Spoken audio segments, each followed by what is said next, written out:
റഷ്യക്ക് നേരെ അമേരിക്ക 2008 ശേഷമുള്ള ഏറ്റവും വലിയ സൈനിക നടപടിയിലേക്ക് നീങ്ങുകയാണ്. അതായത് അവർ ന്യൂക്ലിയർ ആയുധങ്ങൾ കൃത്യമായി റീഡിപ്ലോയ് ചെയ്യുകയാണ്. അതായത് UK റീഡിപ്ലോയ് ചെയ്യുന്ന രീതിയിൽ ന്യൂക്ലിയർ ആയുധങ്ങൾ, ആണവ ആയുധങ്ങൾ എല്ലാം തന്നെ വിന്യസിക്കാൻ വേണ്ടിയുള്ള നീക്കങ്ങൾ തുടങ്ങിക്കഴിഞ്ഞിരിക്കുന്നു. ഇത് യൂറോപ്യൻ യൂണിയനും നാറ്റോയും സംയുക്തമായി US ചേർന്നുകൊണ്ട് നടത്തുന്ന നീക്കമാണ് എന്ന് റഷ്യക്ക് മനസ്സിലാക്കാൻ അധികം സമയം വേണ്ടി വന്നില്ല.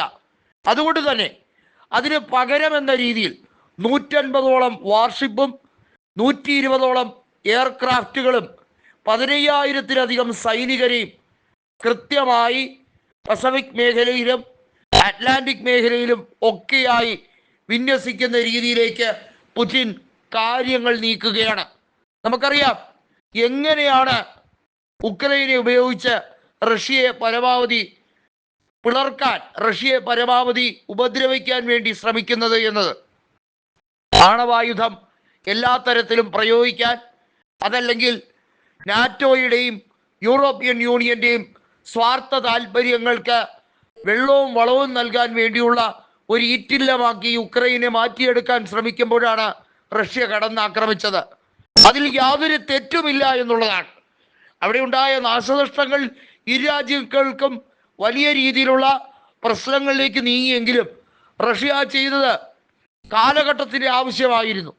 USSRനെ തകർത്ത് അസ്ഥികൂടമാക്കി മാറ്റാൻ ശ്രമിച്ച US-നെതിരെ, അമേരിക്കയുടെ നയങ്ങൾക്കെതിരെ, ബൂർഷ്വാസികൾക്കെതിരെയുള്ള തിരിച്ചടി. ഇപ്പോൾ ഇതാ വീണ്ടും പുടിൻ USSRനെ കെട്ടിപ്പടുക്കുന്ന രീതിയിൽ ഒരു പുതിയ സോവിയറ്റ് റഷ്യയെ കെട്ടിപ്പടുക്കുന്നതിന് വേണ്ടിയുള്ള നിർണായക ചരടുവലികൾ തുടങ്ങിക്കഴിഞ്ഞിരിക്കുന്നു. അതിനുവേണ്ടിയാണ് ഇപ്പോൾ ബെലാറസുമായി പുതിയൊരു ചരിത്രപരമായ ഉടമ്പടിയിലേക്ക് എത്തുന്നത്. പുതിയ USSR കൊണ്ടുവരാൻ കഴിയുന്ന രീതിയിലേക്ക് പോയാൽ അത് ഏറ്റവും വലിയ വെല്ലുവിളി ഉയർത്തുന്നത് അമേരിക്കയ്ക്ക് തന്നെയായിരിക്കും. യാതൊരു തർക്കവുമില്ല. അമേരിക്കയുടെ പല രീതിയിലുള്ള ചോദ്യം ചെയ്യപ്പെടാത്ത നയങ്ങളെയും USSRന് നിഷ്കരുണം വെട്ടിനിരത്താൻ കഴിയും എന്നത് നന്നായി അറിയുന്ന വ്യക്തി തന്നെയാണ് ഡൊണാൾഡ് ട്രംപ്. ട്രംപ് പറഞ്ഞത് താൻ ഭരിക്കുമ്പോൾ റഷ്യ ഒരു രീതിയിലും ഒരു രാജ്യത്തിനെ ആക്രമിക്കാറില്ല പോലും. റഷ്യ ക്രീമിയയെ ആക്രമിച്ച് ചേർത്തത് ബാരക് ഒബാമയുടെ ഭരണകാലത്താണെന്നും റഷ്യ പല രീതിയിലുള്ള ആക്രമണങ്ങൾ അഴിച്ചുവിട്ടുകൊണ്ട് ഏറ്റവും ഒടുവിൽ ഉക്രൈനെതിരെ പരസ്യമായ പോരിലേക്ക് ഇറങ്ങി ഇത്രയും വലിയ സൈനിക പോരാട്ടം നടന്നത് ജോ ബൈഡന്റെ കാലഘട്ടത്തിലാണെന്നും താൻ പ്രസിഡന്റ് ആയിരിക്കുമ്പോൾ റഷ്യ മുട്ടുവിറയ്ക്കും എന്നൊക്കെ തള്ളിവിട്ട ഡൊണാൾഡ് ട്രംപ് ഇപ്പോൾ പകച്ചു നിൽക്കുകയാണ്.